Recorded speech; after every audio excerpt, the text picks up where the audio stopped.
हेर्न सक्नुहुन्छ साथीहरू, यो हो नेपालको हिजो आएको बाढले धेरै तबाही मचायो र धेरैभन्दा धेरै नोक्सान र क्षतिपूर्ति गरेको छ।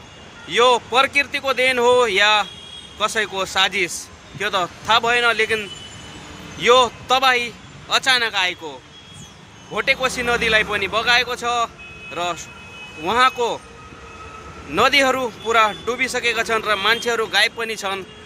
धेरैभन्दा धेरै मान्छे गायब छन् र मान्छेहरू भेटेका पनि छैनन्।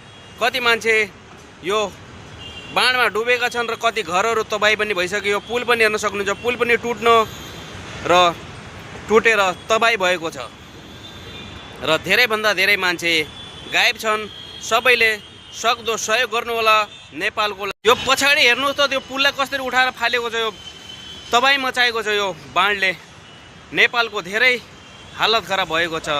हेर्नुहोस् त, नसोचेको जस्तो भएको छ। यहाँ तबाही धेरै नराम्रो भएको छ।